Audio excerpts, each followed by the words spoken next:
Hey friends, welcome to Living the KG Life, a pixie dust-filled podcast.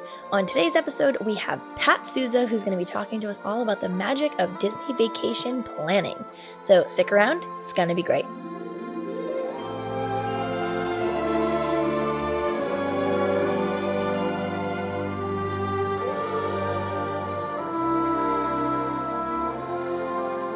All right, friends, thank you so much for joining us today. We have Pat Souza with us, who is going to talk to us all about the magic of planning Disney vacations. So, Pat, why don't you kick us off and tell us who you are and what you do?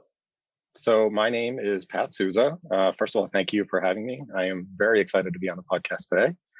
So in addition to being just a very big, massive fan of Disney World, I also happen to be a vacation planner for all things Disney. That's amazing. And some quick backstory for everyone. So Pat and I actually worked together previous life. It's so funny that I feel like we never talked about that back in the day. And I don't know if I had seen maybe something you had posted on Facebook or Instagram. I was like, oh my gosh, he's also a Disney fan.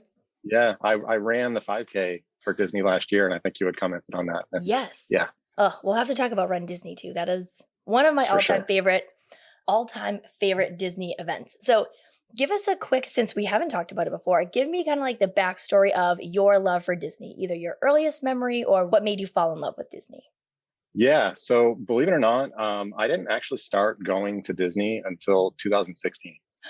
Really? Which in Disney terms is relatively new. It's only, 5-ish years ago. I brought my kids there for the first time. We actually used a different Disney planner for that trip. We stayed at Bay Lake, which is right next to Contemporary. Mm-hmm. And like most people who go to Disney for the first time, they don't really understand or know what to expect, right? So we traveled down there. We were at breakfast our first morning. Staying at Bay Lake and Contemporary, we had breakfast at Chef Mickey's. Oh, one of my favorites. Which, as everybody knows, is a very popular character meal where characters come to the table and kind of interact with you throughout your meal. My son, who was 5 at the time, had on his Goofy hat, which had the floppy ears off the side. My daughter had her Mickey ears on that we had gotten her the day before, not really knowing how they were going to interact with characters, because you never know when your kids see characters for the first time, how they're going to react. And if you've ever been to a character meal, the characters kind of work their way from table to table. And I'll never forget the first time that my kids saw Goofy and Mickey from across the restaurant. Their eyes absolutely lit up with excitement. It was like they were seeing a celebrity for the first time. They were so excited. My son pointed Mickey across the restaurant, and it was at that split second where I was like, okay, I get it. This is amazing to see the excitement in their eyes. My heart just filled up with joy seeing how excited they were and happy they were. The characters came over and the kids gave them hugs and, just couldn't spend enough time with them. And it was awesome. So it was right there where I knew how special, Disney could be. That's awesome. And even just how quick of a turnaround you've had from going on your first trip with your family to now being a planner. That's a really exciting fast turnaround. I also really love when people go for their first time and they come back and they're like, all right, KG, I get it. Yeah, that was amazing. And it's really hard to put into words until you get there. Yeah.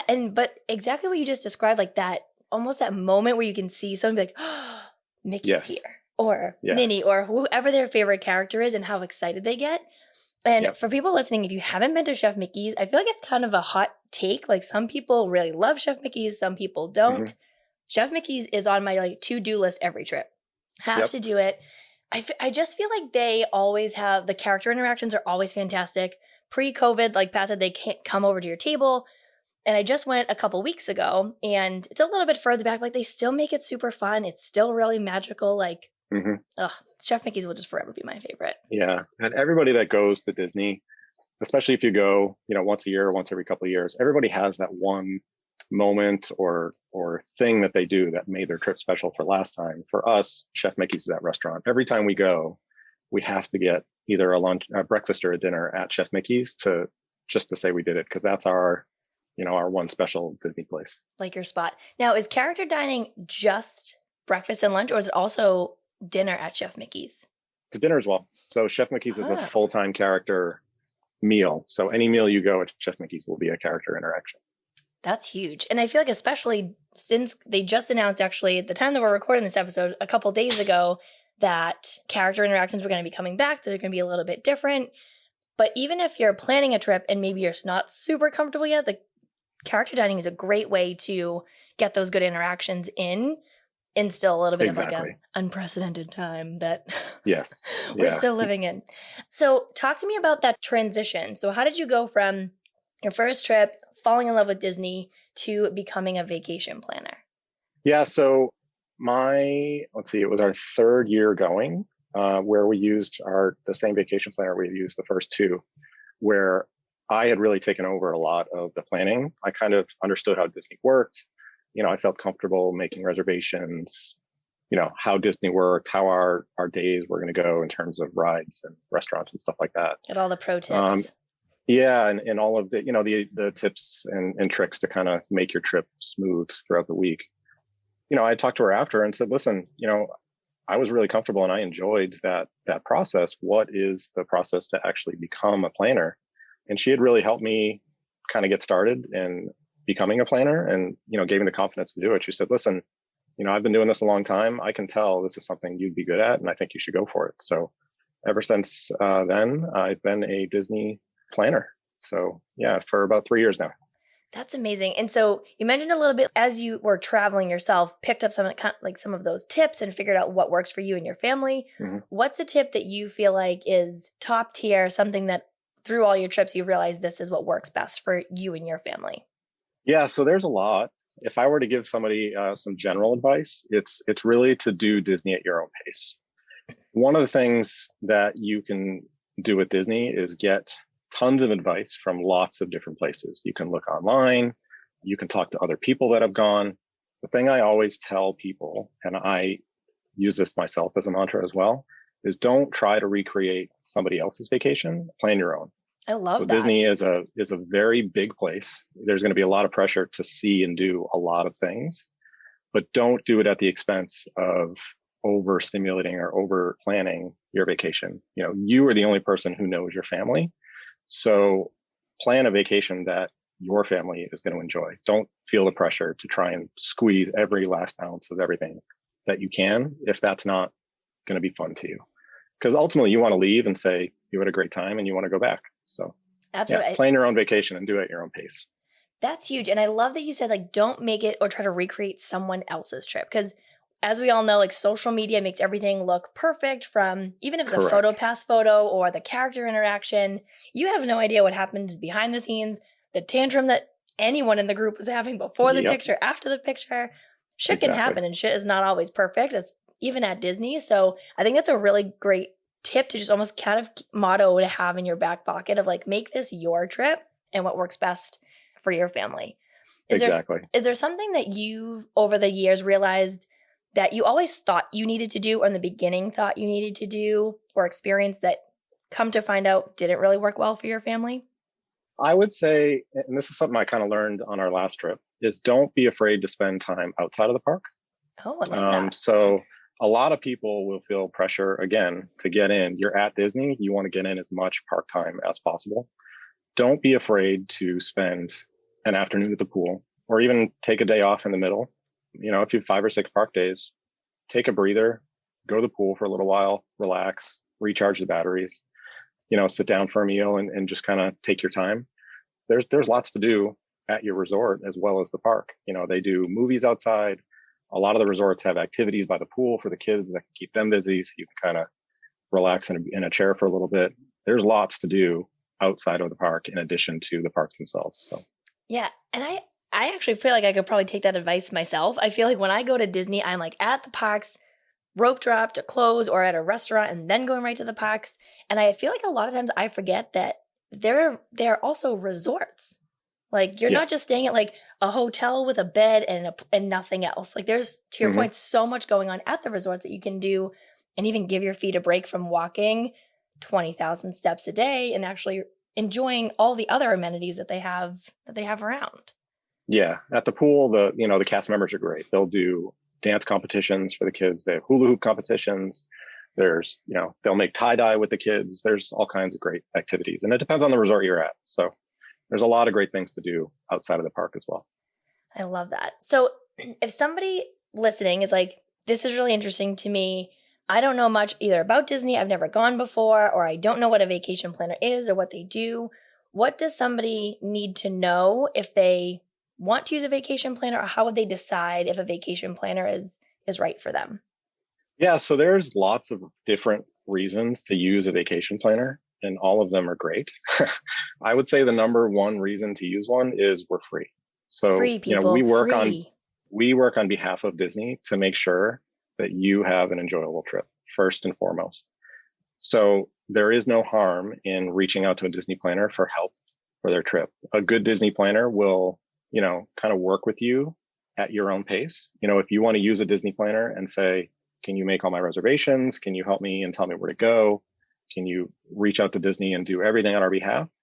And other people are like, listen, I need help booking the trip. I need to know if there's a discount that comes out, but I can handle everything else.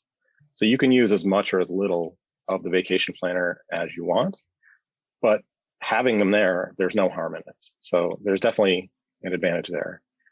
Even if you're a Disney veteran and you've been tons of times and you don't really think you need a planner because you know how transportation works and you don't have many questions, lots of people don't know that when you book a reservation, discounts come out that can be applied after the fact.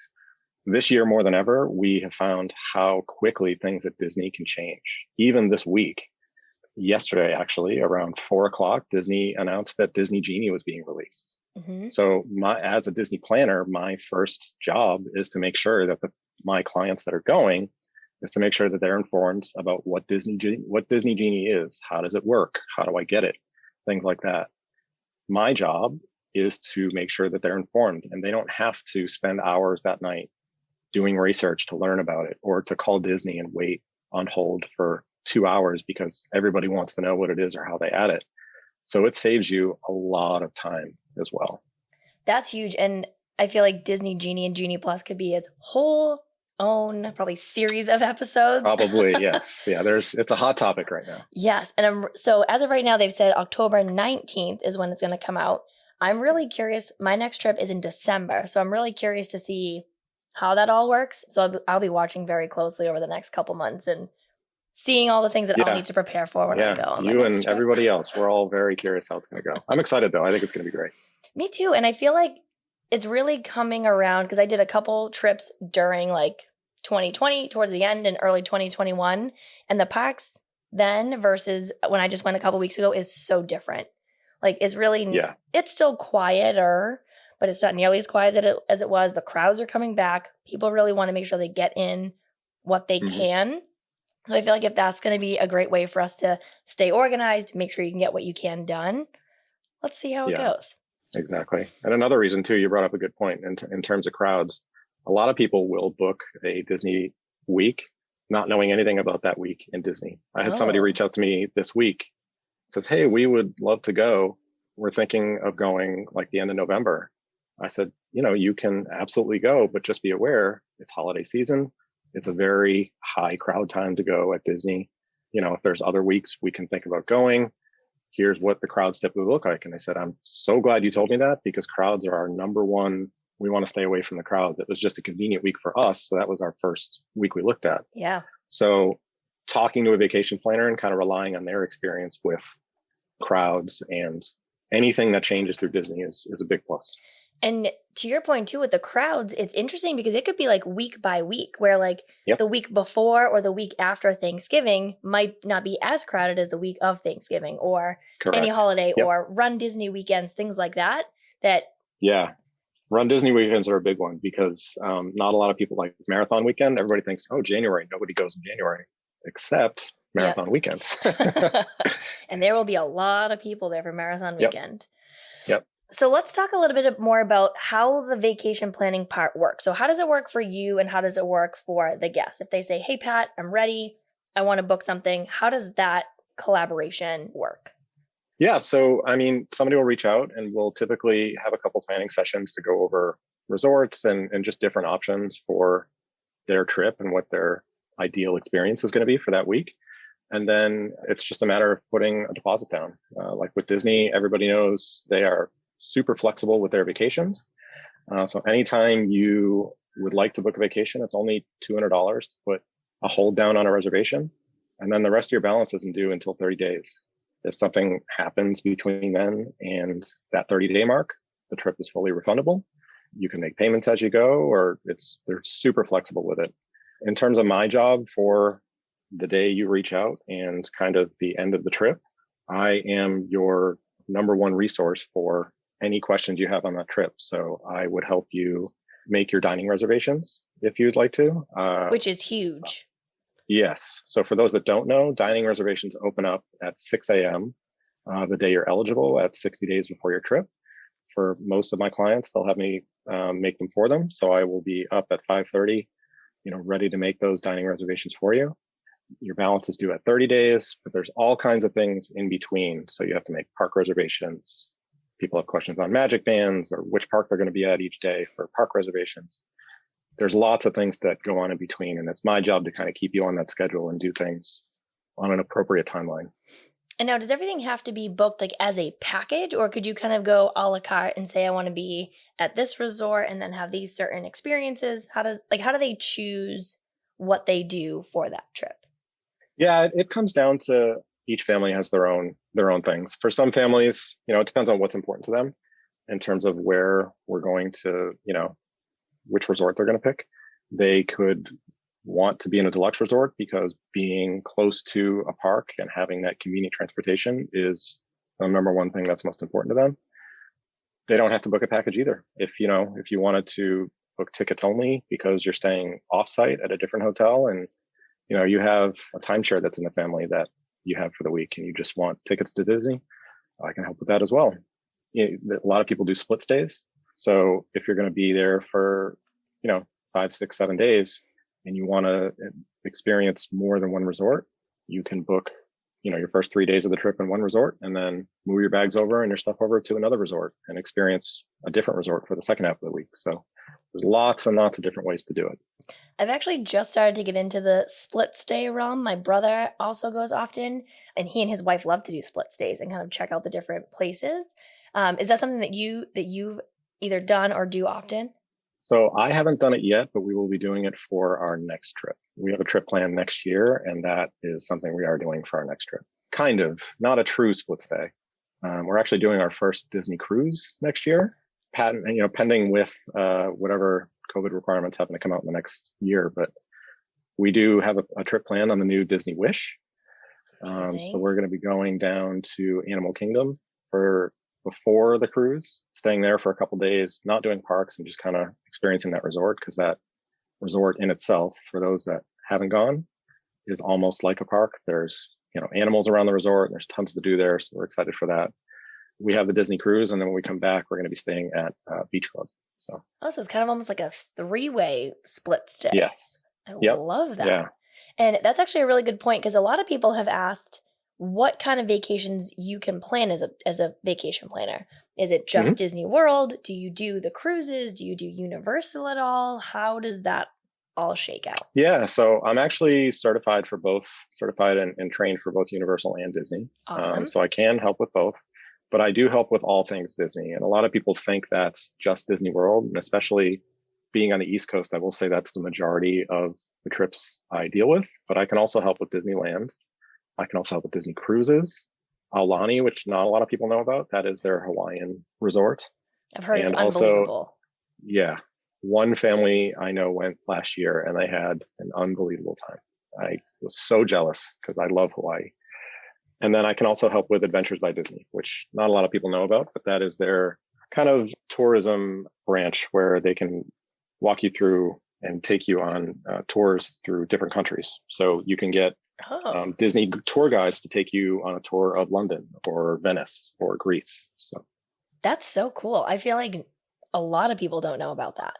No, yeah, it's definitely not their most popular, but it's on my bucket list. I would love to do it. That's super cool. So I know you just mentioned you can do Disney, all things Disney. You can do Universal. You can do cruises. Are there any that you not necessarily prefer, but like get really excited that you get to do over the other one? Yeah, so my specialty, I would say, is Disney World. It's what I have the most experience with. It's what I'm most comfortable with. So I would say definitely Disney World. But Like I said, I am experienced and trained in all of those locations. So. And I think that's an important piece to note too for folks, that like this isn't just someone who's like, I love to go to Disney, let me help you book your vacation. You get certified, you go through training, you have all sorts of resources that I don't have, just a regular guest. Yes. Everyone is dedicated to booking these specific vacations. So I think that's a really important kind of like highlight moment to put on for people that have questions about that. Yeah, absolutely. For all 5 Disney locations, we have to go through training courses for all of them. And then each year there's a refresher course that you have to pass that kind of goes over the basics for each resort, but also the changes that each resort has gone through each year. So, and the same thing with Universal. Per usual, they are not messing around. They do not miss anything. I will tell them that. And is that like a long course, or what does that certification or like refresher training look like? It's a couple hours. It's a virtual course that you can kind of take at your own speed. Obviously, there is a deadline for it each year, but they give you a couple weeks to go through it. And yeah, it's a couple hours with each one. So there's awesome. A pretty significant time commitment for it. And I think that's the kind of stuff that makes people feel even more confident to book through a travel planner of any kind, because then they're like, okay, this person really like did the work, knows what they're looking at, has all the resources, and is really up to speed and like up to date on what's going on. Yeah.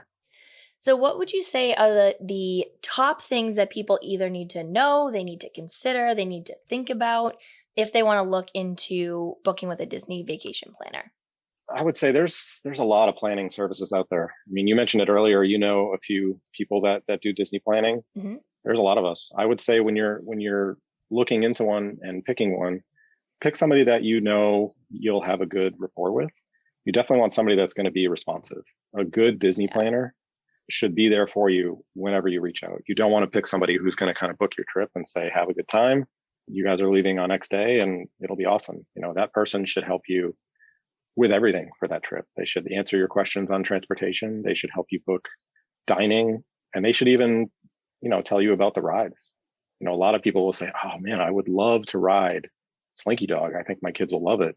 And then they get on the ride and they say, that was terrifying. And now the rest of my trip is ruined because my kid did not have fun on that ride and I don't want to go on anymore.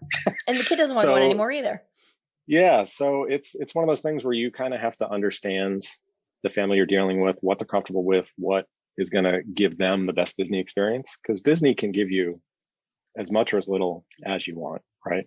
There's tons of rides there, and there's rides for, you know, high thrill rides. There's rides that are going to be less of an experience, but you know, you still have fun and you want to do things at your comfort level. So, and that comes to restaurants too.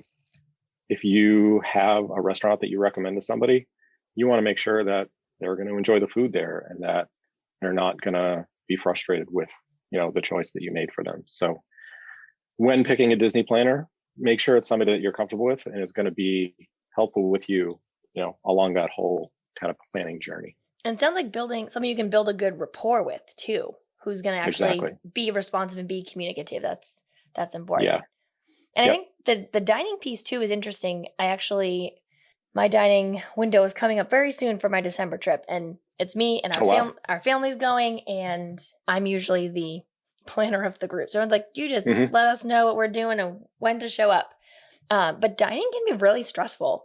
And over the last 2 years or so, menus have changed, styles of dining have changed. Things that used to be buffet are now family style, or, you know, buffets haven't come back yet. So having someone, I think, like a vacation planner, that's huge to know what those updates are, how they've changed. Has the menu changed? A lot of them seem to be going prefix now too. Like I know California Grill is prefix, which was not the case as of just a couple weeks ago. Mm-hmm.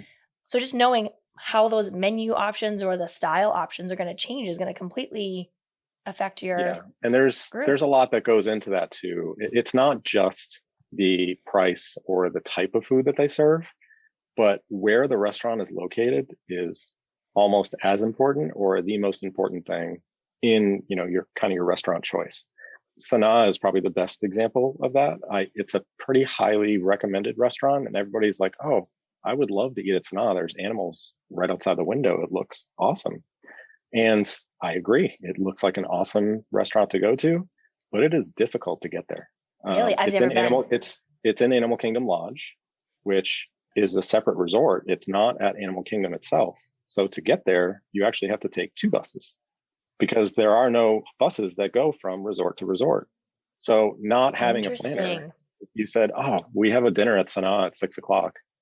Okay, well, now you have to take a bus from your resort to a park and then to the resort again to get to Animal Kingdom Lodge. And then you have to do the same thing to leave.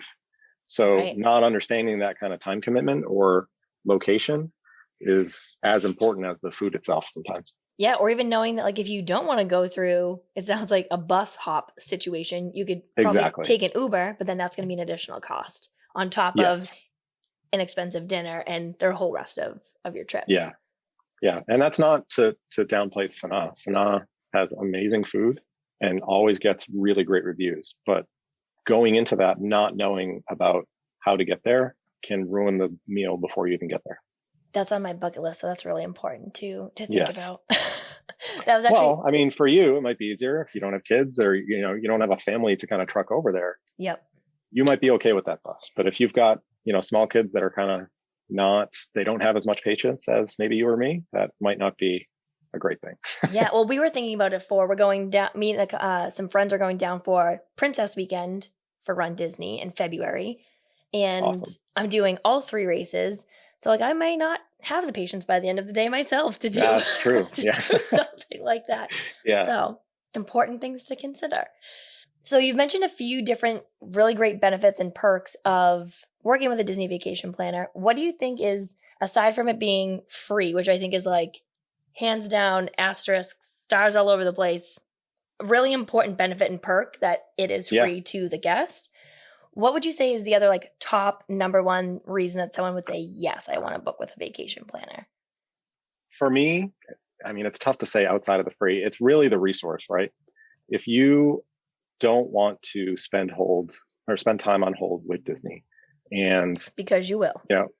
because you will, absolutely. I mean, there's no way around it. I was on hold with them this A morning. lot of people will if you don't have a vacation planner and you make a reservation, there's going to be changes between when you make the reservation to when you show up, whether you change to a different resort, whether that's changing your tickets, whether maybe you want to add park hopper or maybe you want to add a day. Those are all things that I can just take care of for you. Rather than call Disney and say, hey, I'm going to spend an hour on hold and speak to Disney and then have them change my ticket type.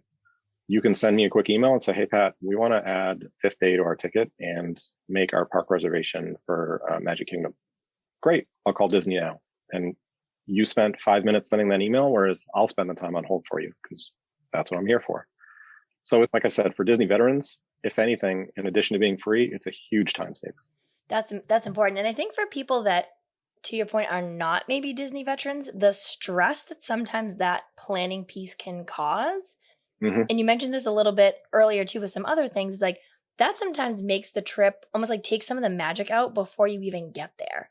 Like right. Having it to be stressful or planning, if you're playing with a big group or planning with a couple different groups and trying to get everyone on the same page, the Disney vacation planner will take that stress right out of the equation and you don't even have Correct. to worry about any of that piece.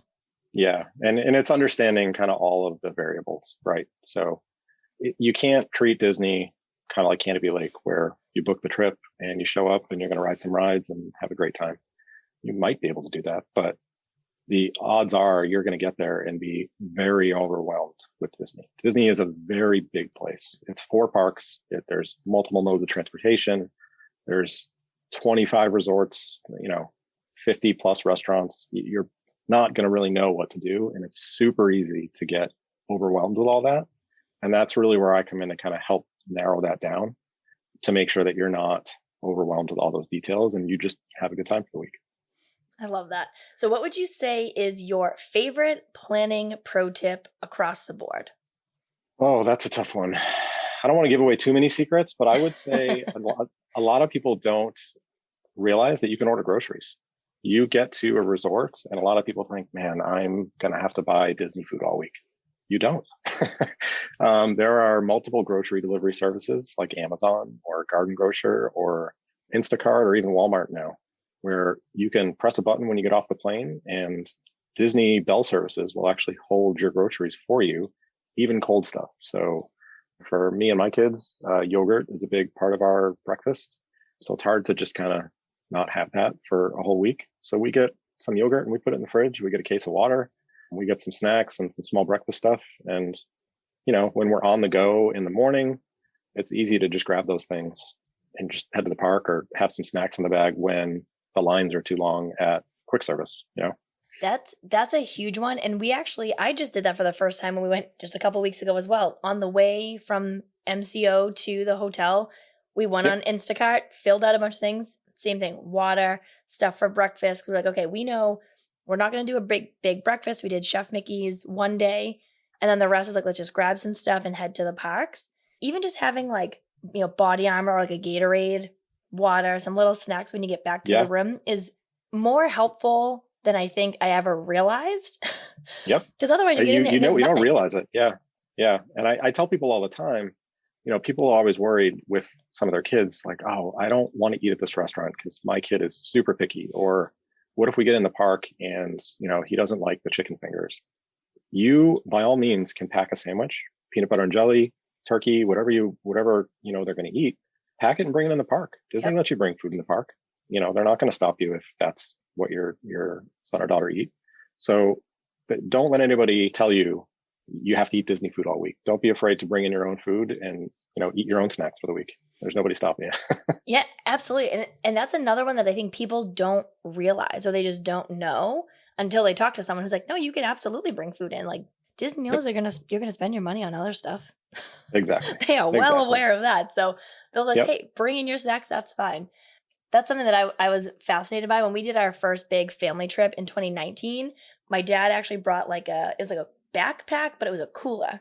So between him and my brother-in-law, they just kind of like rotated it around. And my dad was like, it was great. It kept my back cold the whole time. But I didn't think about that. It's a good tip. Maybe I'll take that one. Yeah. So we just had like little, like the ice packs in there with mini waters, snacks. So that if somebody was getting hangry on the way to wherever we were going next, like here's a quick snack.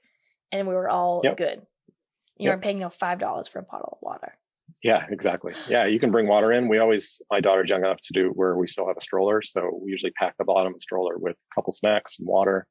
And if we're going from ride to ride, rather than wait in line somewhere to get water or a pretzel or churros or something like that, we've got some snacks and water underneath.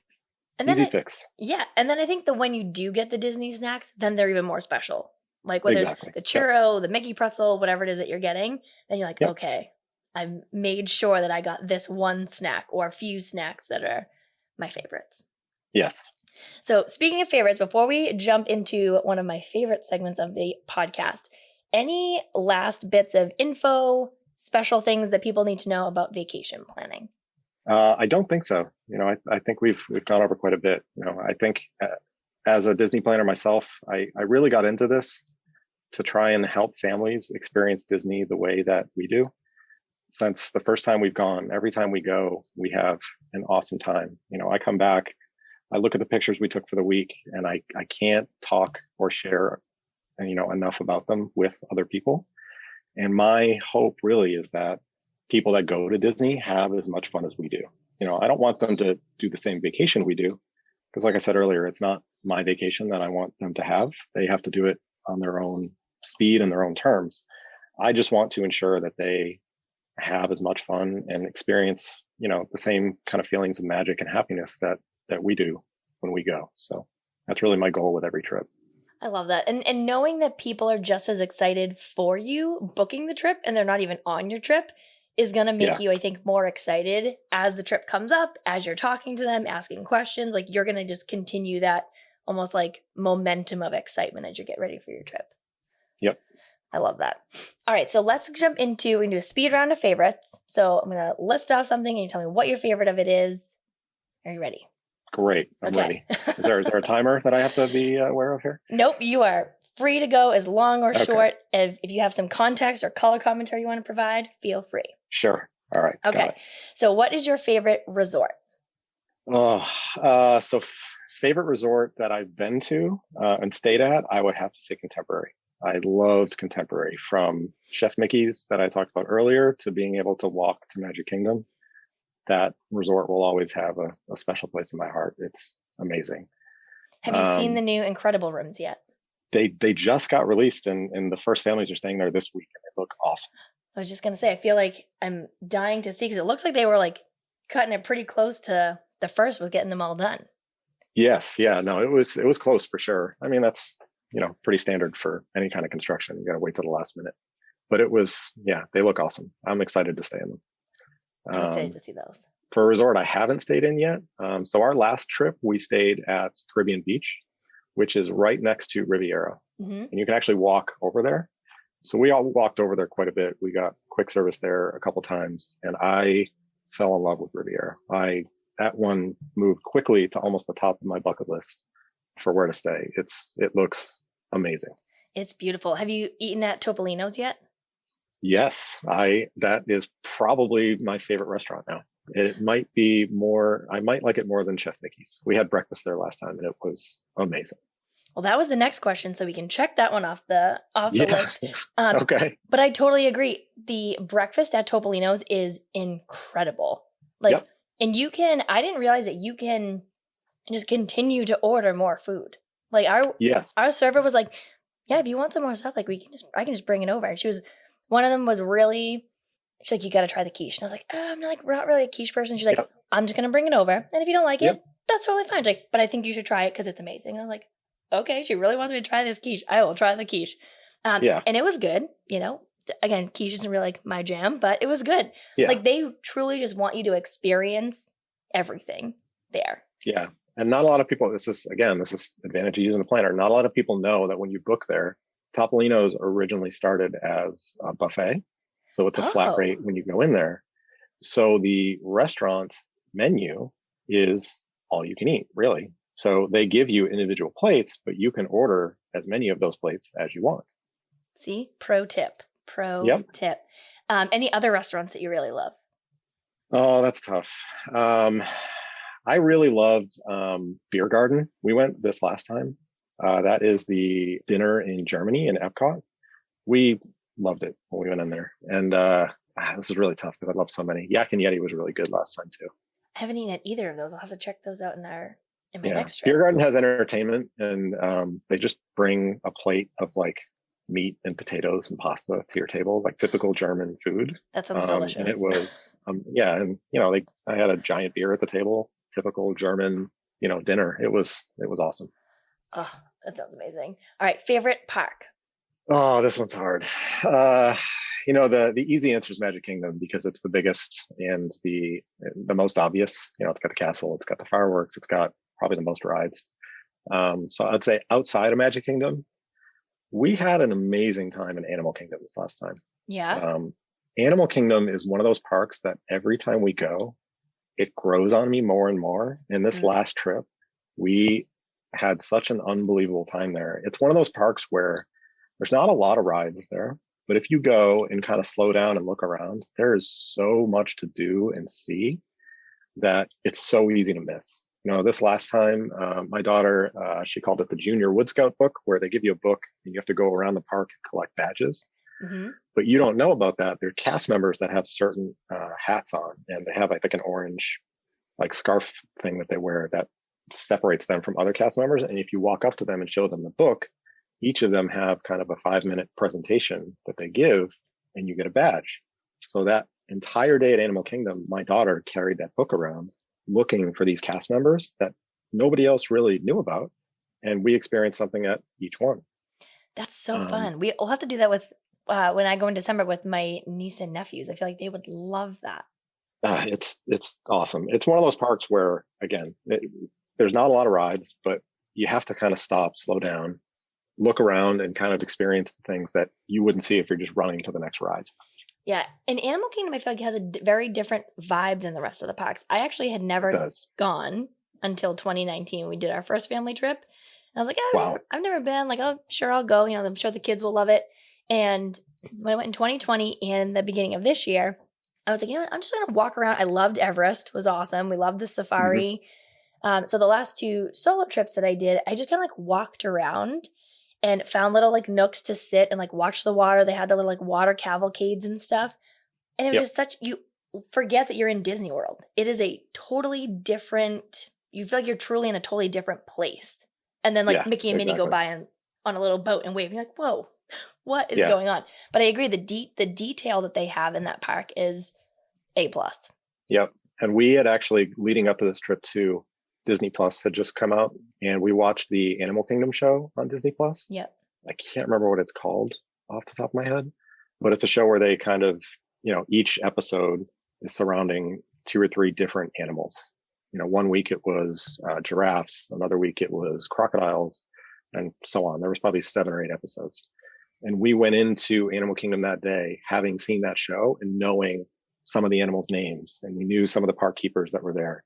And my daughter and my son were like, oh, that's, so-and-so from the second episode. That's the giraffe that had the baby. And it was awesome. Oh, I love that. It makes it just like feel more special and like you feel more connected to it. All right. How about your favorite ride at each park? Oh, this is my favorite. Magic Kingdom, I would probably say Big Thunder. A lot of people will probably say either, Space Mountain or Seven Dwarfs, but Big Thunder has a special place in my heart. It's my favorite of the 4 coasters that are in Magic Kingdom. Epcot, for me, it's easy. It's Test Track. Of all of the rides and all of Disney, Test Track is probably my favorite one. Really? Yes. Yeah. I love Test Track. It's my favorite ride. I love, the doors open at the end and you kind of speed down that track and around the corner there. It's awesome. Animal Kingdom, I love the safari because it's every time you go, it's a different experience. You have a different tour guide. The animals are all doing different things. The safari is awesome. And then at Hollywood Studios, it's hard not to say Rise of the Resistance. Yeah. I'm a big Star Wars fan, and that ride is incredible. Agreed. And that's one that I feel like even in talking about the different options for like Lightning Lane and Genie Plus and all that kind of stuff, I was like, I would hands down pay for ticket on Rise of the Resistance. No problem. Mm-hmm. And I know that's I'm very lucky to be able to say that, but I will pay ticket on that ride. Yeah. It is. And you've been unreal. on it. Yep. it's that good. It's incredible. Yeah. All right. How about your favorite merch or collectible item, either that you have or something that you like to collect? So we started this 2 trips ago. We started getting coffee cups. So we have, each, my wife will pick one and I'll pick one each trip, and we'll come back with a different coffee mug. And we've got 5 or 6 different ones now. So every time we go, they're always different. So it's nice to go in. If you've gone into the merch shops, there's always a big wall of coffee cups. Mm-hmm. So it's kind of fun to go through and see all the different ones and to pick one to bring home. And are you going to build your own wall of coffee mugs? Like, is that the goal? That's what I'm thinking. We have, once we get to like 10 or 15, I'm thinking we need some sort of display case for them so we can, pick our favorite one out each morning. Love that. All right. You brought this up actually earlier, so I think you'll probably have some good ones here, but your favorite non-park activity? Oh, that's a tough one because there are a lot.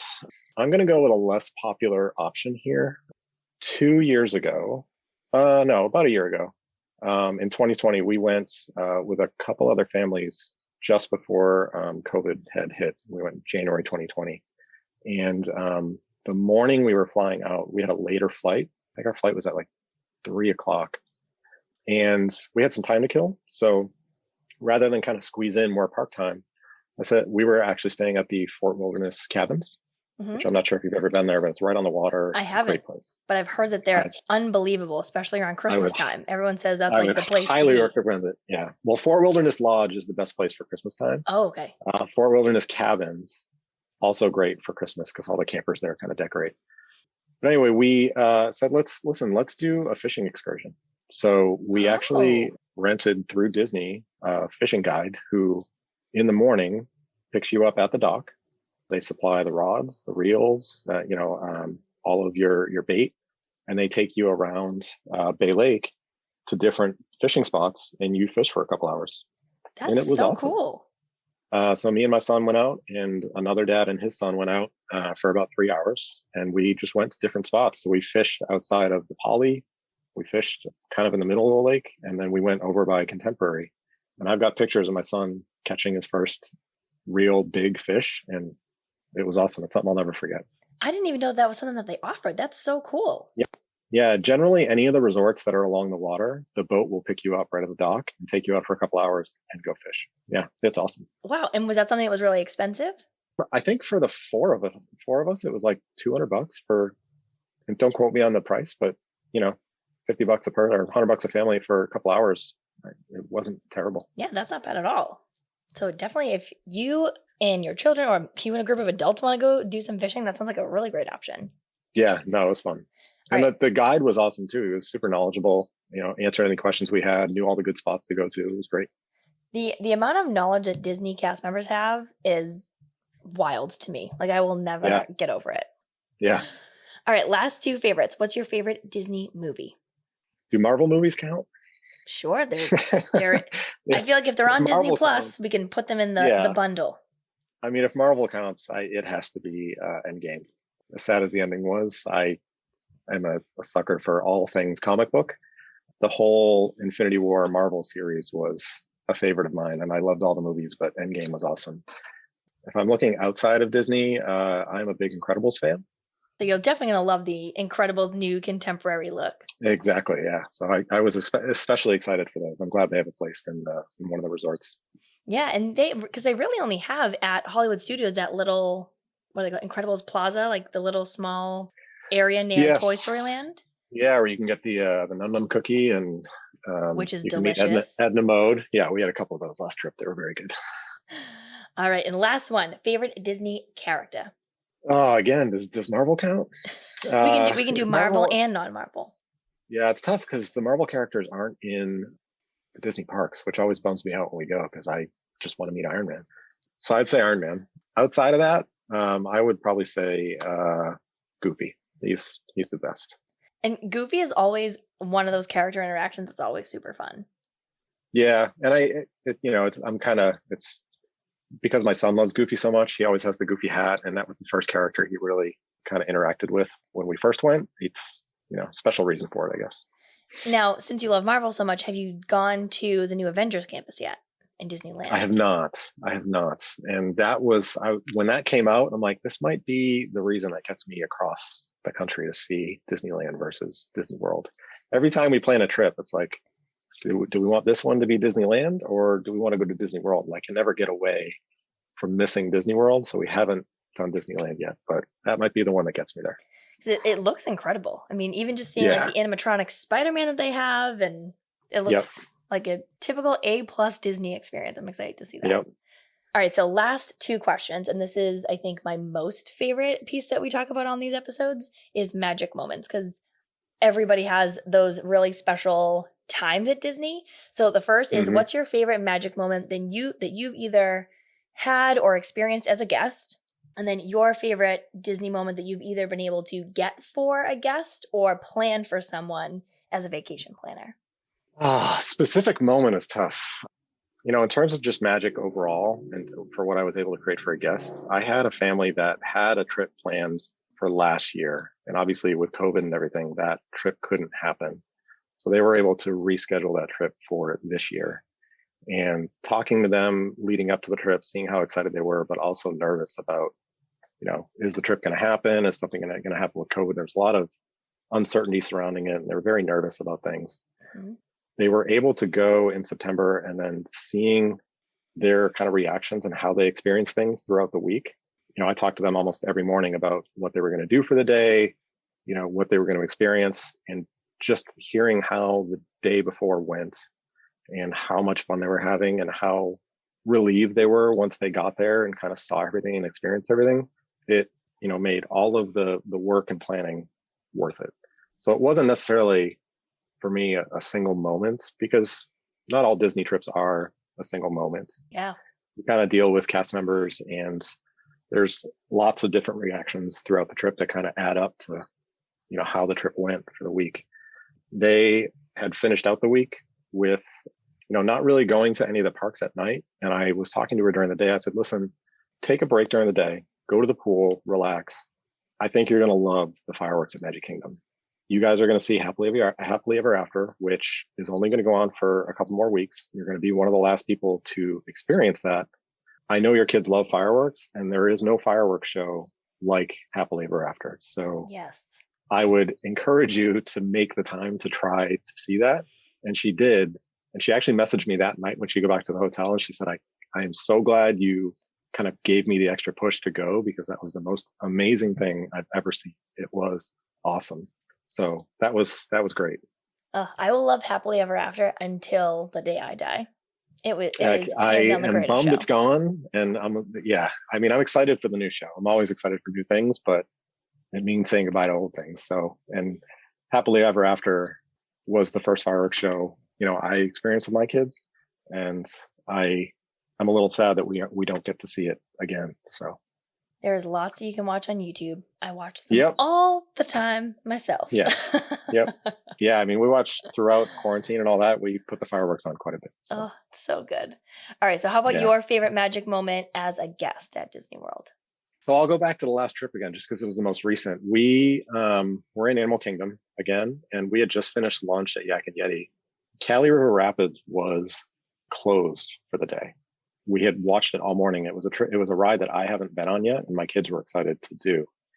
And we said, listen, let's go to lunch. Let's see what Cali River Rapids is like after lunch. And we got out of lunch and it was still closed. I said, listen, let's walk up. Let's ask, are they planning to open anytime soon? And let's just kind of see where it is before we say that we can't do it. So we walked up and the cast member we talked to said, listen, we're going to open this now. You guys can hop on now and experience the ride. I said, that's amazing. Our timing was perfect. So we hopped on the ride. Have you done Cali River Rapids? I have not. Okay. So there's, I don't want to give too much away, but there's a rapid at the end where you don't really know who's going to get splashed. So we kind of went down and ended up being the family that we were with was the unfortunate victims of the splash. So we all got a very big laugh out of that. We got off the ride. We were super excited. We walked up to the cast member. We said, thank you for letting us on. We had an awesome time, like so good that I think we're going to go get back in line to ride it again because it was that fun. And the cast member said, you know what? Come over with me. She kind of waved us over and we said, okay. And she picked up the rope and she said, go ahead, go ride it again. She put us right at the front. Oh my God, that's amazing. And we got to hop right back on the ride. It was awesome. And did you get wet the second time? It was, ironically, it was actually me. I couldn't wait because we got to that same point. I'm like, it's going to be you guys again. And I thought it was going to be them. And I pointed to them and the boat turned at the last minute and then ended up being me. And I was like, oh no. And I got it. I love that. Well, Pat, thank you so much for coming on today and talking about all things magic that you want to experience yourself just as someone who frequently goes to Disney, but sharing all of your tips and tricks and how to plan a successful Disney vacation and then giving people the info they need on if they're looking to book with a Disney vacation planner like yourself. Yeah, I had an excellent time. Thank you for having me. If anybody is interested in planning a vacation, feel free to reach out to me. My email is pat@mousemastertravel.com, or you can find me on Facebook, pat@mousemastertravel. Perfect. And we will drop those into the show notes as well so people have easy access to those. And yeah, thank you so much for coming on and hopefully we'll talk to you all soon. All right. Thank you. Thanks so much for hanging out with us this week as we talk about the magic of Disney vacation planning, and stick around for more episodes because it's going to be great.